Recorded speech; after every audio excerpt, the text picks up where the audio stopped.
The courtroom door swings open. A black robe flows across the threshold. Two police officers glance up from the defendant's table. Their faces drain of color. Officer Marcus Bennett's water bottle slips from his hand, shattering on the floor. Officer Stephen Parker jolts to his feet, his chair clattering backward.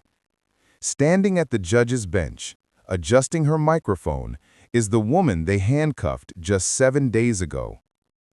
"Court is now in session," she says, her voice steady and unwavering. "Please be seated." 7 days earlier. Chicago, Illinois. Grant Park on a perfect September afternoon. The skyline gleams in the distance. Children laugh. Joggers pass by. The lake sparkles under the sun. Maya Thompson sits on a bench, a book in her lap. She's 42, an accomplished civil rights attorney, fresh off winning a landmark discrimination case. The book? Just Mercy, a reminder of why she does what she does. A white couple walks by, their eyes lingering too long. They whisper something. The woman clutches her purse tighter. Maya notices but says nothing. She's used to it. Then she hears it, the screech of tires, the slam of car doors. Two Chicago PD officers approach. Marcus Bennett, younger, aggressive. Stephen Parker, older, calculating.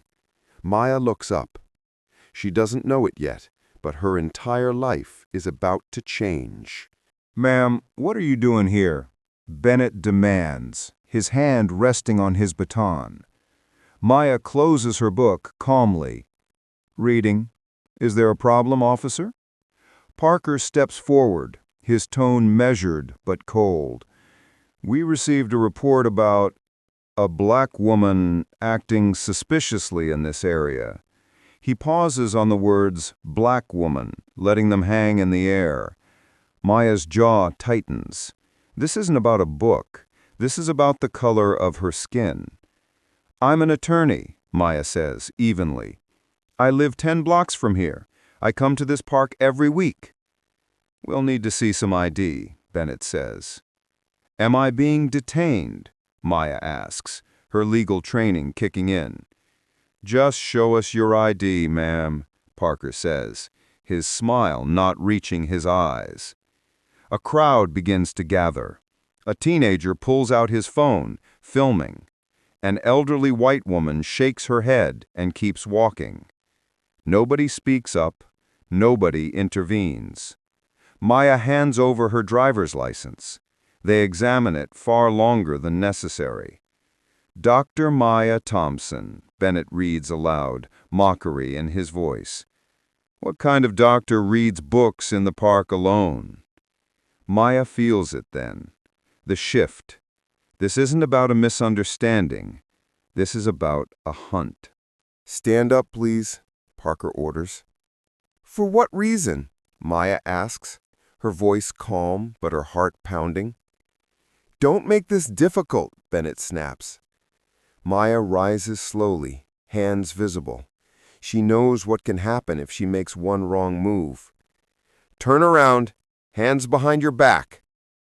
The cold steel of handcuffs bites into her wrists. "Stop resisting," Bennett shouts, though Maya hasn't moved. The crowd murmurs. The teenager keeps filming. Near the fountain, an 8-year-old black girl stands frozen, ice cream melting down her hand. Tears stream down her face. "Mommy, what did that lady do wrong?" the child asks. Her mother pulls her close, turns away, unable to watch. For one brief moment, Maya's eyes meet the little girl's. In that gaze, Maya sees fear and the death of innocence. In Maya's eyes, the child sees determination, a silent promise. This will change. The squad car door slams shut. As they drive away, Maya looks back. The little girl is still standing there, trembling in her mother's arms. The booking process is designed to strip away dignity. Photos, fingerprints, A small, cold cell with flickering fluorescent lights that buzz like angry wasps. "Enjoy your stay, counselor," an officer sneers as the cell door clangs shut. Maya sits on the metal bench. She replays every moment, every word, every look.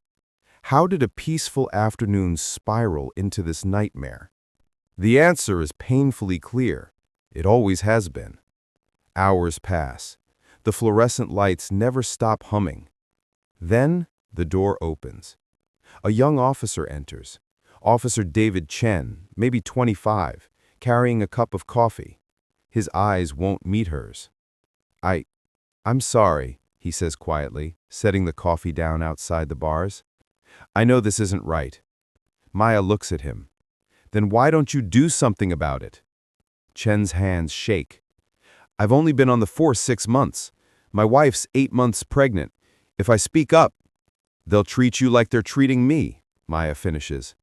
Chen nods, shame written across his face. "I really am sorry." He walks away. Maya stares at the coffee. A small act of humanity in an inhumane system.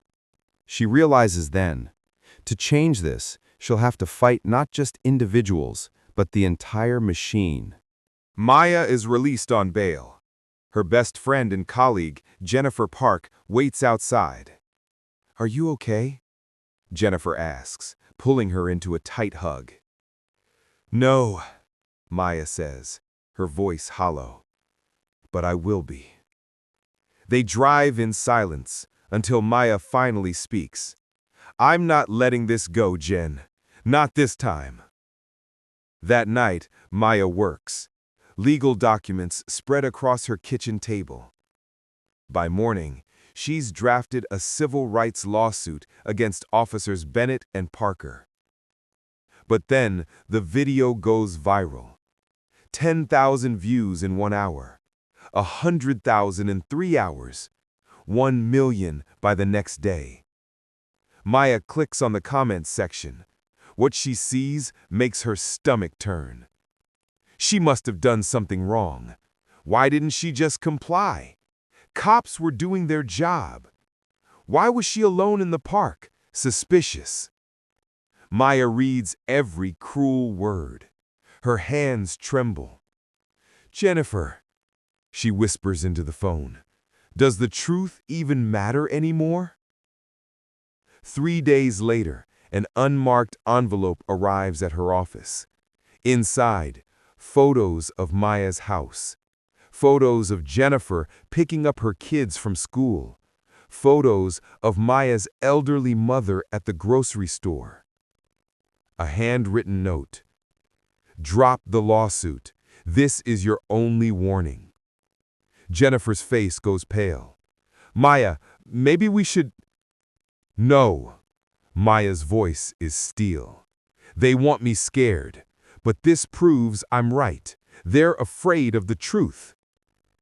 "I'm afraid of losing you," Jennifer says quietly. "Then help me fight." Maya reports the threatening letter to the police. Their response? Not enough evidence to investigate. Maya realizes she's completely alone in this battle, but she will not back down. 1 week later, Maya receives an email from the court administration. Subject: Case assignment, excessive force complaint. She opens it. Plaintiff: James Rodriguez, 23, medical student. Defendants: Officer Marcus Bennett, Officer Stephen Parker. Presiding Judge: the Honorable Maya Thompson. Maya's fart stops. The irony is almost poetic. The universe has handed her justice on a silver platter. But can she be impartial? Should she recuse herself? She thinks about James Rodriguez, about the little girl in the park, about every victim who never got their day in court. She makes her decision. The courtroom fills quickly. Word has spread. This is more than a routine excessive force case. Bennett and Parker sit at the defense table, confident, almost bored. Easy case, Bennett whispers to Parker. They've got nothing. Just a formality, Parker agrees. The bailiff's voice booms. All rise! The honorable judge presiding. The door opens. Everything happens in slow motion. Maya steps into the courtroom, her black robe flowing behind her. Bennett's water bottle falls. Glass explodes across the floor. Parker leaps to his feet, his chair crashing backward. Their attorney's mouth falls open. The spectators gasp. Reporters frantically type. Maya walks to the bench with measured, deliberate steps. She sits, adjusts the microphone, lets the silence stretch. The only sound is the thundering heartbeat of two terrified police officers. Court is now in session, Maya says, her voice calm and authoritative. Please be seated. Bennett leans toward Parker, his whisper loud in the silent room. We're dead. We're so dead. This isn't fair. She can't. Maya's gaze locks onto theirs. Her voice cuts through the room like a blade. Gentlemen, did you say something about fairness? The prosecution begins. The courtroom is packed, every seat filled. Reporters line the back wall. The prosecutor stands. Your Honor, this case is about power, abused power, and the devastating consequences when those sworn to protect instead choose to harm. She calls her first witness. The prosecution calls James Rodriguez to the stand. A young man enters, 23 years old, medical student at Northwestern. He walks slowly, his shoulders tight. He's sworn in, takes his seat. James, the prosecutor begins gently. Tell us what happened on the night of March 15th. James takes a shaky breath. I was driving home from studying, late shift at the library. I wasn't speeding. I stopped at every red light. I followed every rule. Then what happened? Police lights, behind me. I pulled over immediately, put my hands on the wheel, waited. What did the officers do? They ordered me out of the car. I complied. I put my hands up. I said, I don't have a weapon. His voice cracks. But they grabbed me, threw me to the ground, a knee pressed into my back. I couldn't breathe. I kept saying, I can't breathe, please.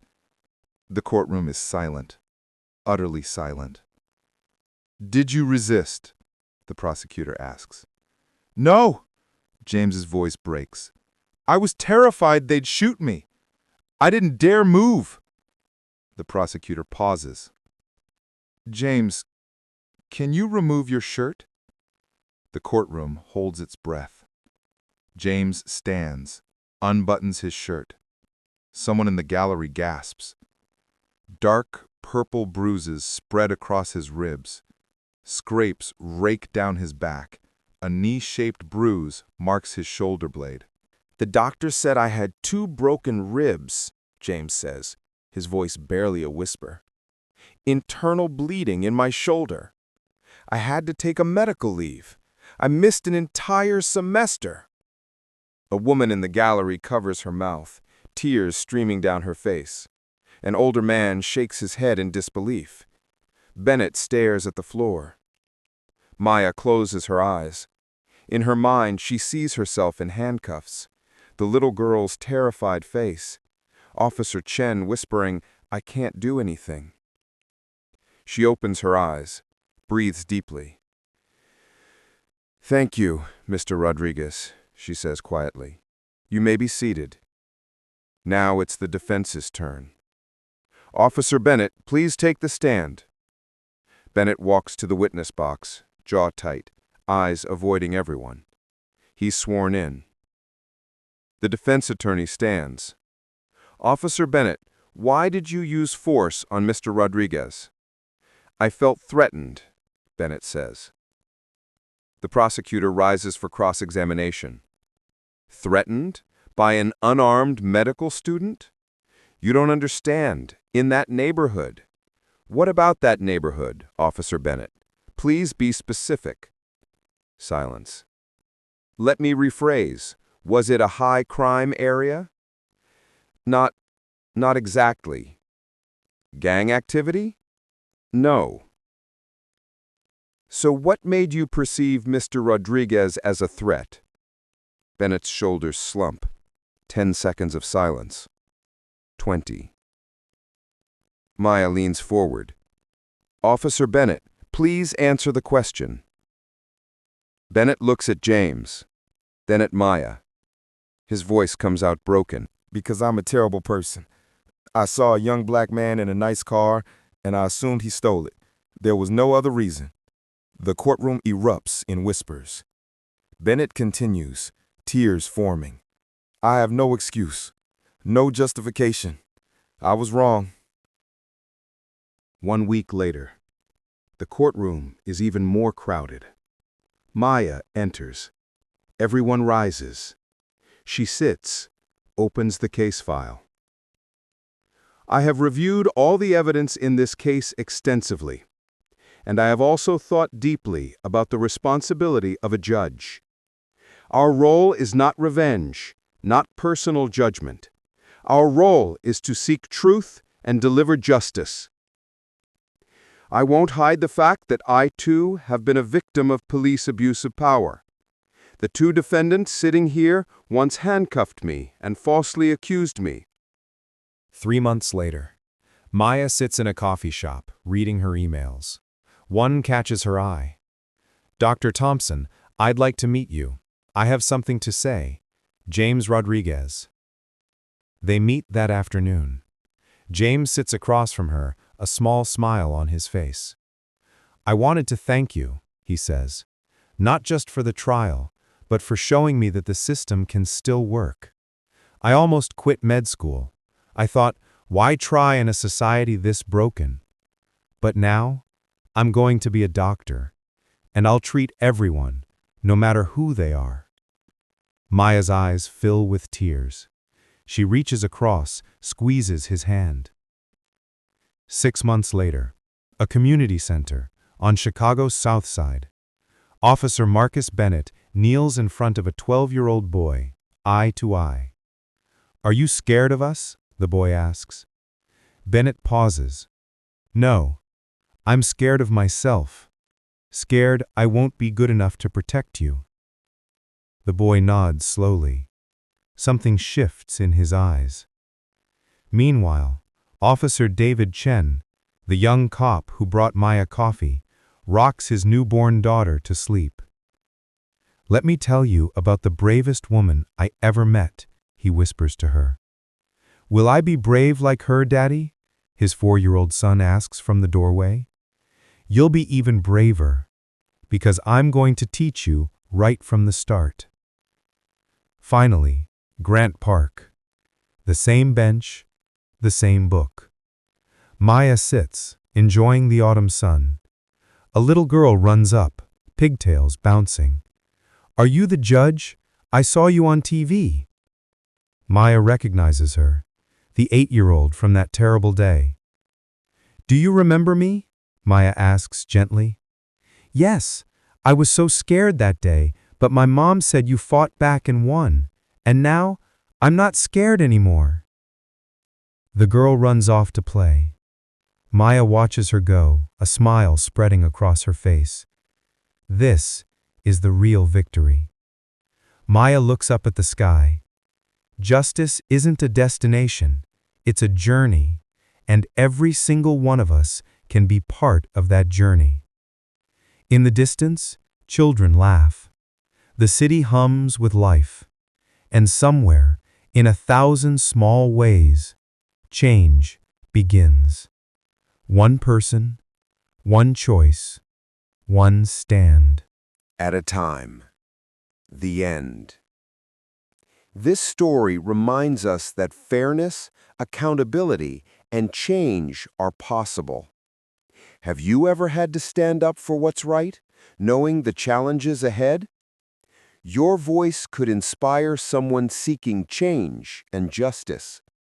If this story touched you, share it with others. Let's spread the message of fairness and accountability together, building a world where everyone is treated justly. Thank you for listening.